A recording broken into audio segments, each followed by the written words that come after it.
وحقق كان نجاح كبير في قوي في فتره الستينات. احتمال يعني فكر في كده. بنتابع مع حضرتك الفنان الكبير محمود عبد العزيز وعادل امام. وعادل امام طبعا اجل فرح ابنه اللي المفروض كان يبقى في الساحل، اجله طبعا عشان حزنا يعني على الفنان الكبير. اقل حاجه الواحد يعملها يعني.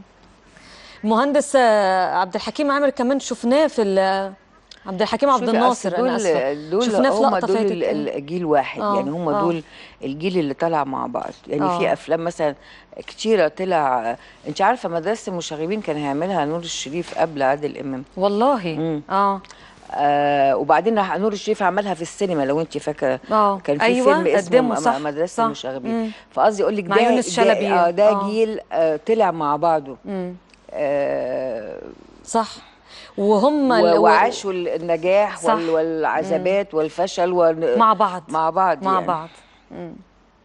فما اعتقدش ان ممكن يكون زي ما تقولي يتاخر عن المشاركه في توديعه يعني مهما كان الحال. الفنان يعني الكبير عادل امام طبعا اللي اجل فرح ابنه اللي كان مقرر يوم السبت اللي جاي في الساحل الشمالي. ده اقل حاجه حزنا يعني عليه طبعا. ما يقدرش يعمل غير كده طبعا يعني.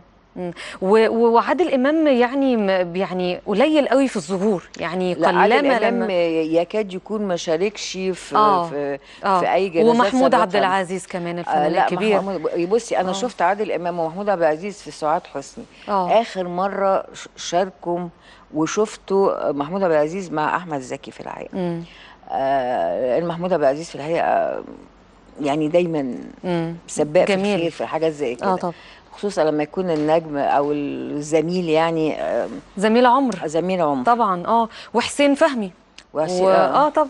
في ناس بقى على طول تلاقيهم موجودين صاحب واجب في كل الحالات. وفي ناس مش مدعوين لا في الفرح ولا في الحزن بس هم بس نور الشريف محبيه مش في مصر بس يا فندم يعني. لا نور الشريف ده حاله يعني استثنائيه مجمع عليها العرب يعني. لانه في الحقيقه راجل صنع تاريخه مش بسهوله يعني. دي حقيقه. وحياته فيها احترام وفيها بيخرج الجثمان دلوقتي من الأعمال الفنية المحترمة جدا سواء للسينما أو التلفزيون أو المسرح. صحيح. أستاذة ماجدة بنتابع مع حضرتك خروج جثمان الفنان الكبير نور الشريف من مسجد الشرطة في أكتوبر بعد ما اتصلى عليه صلاة الجنازة بعد صلاة الظهر.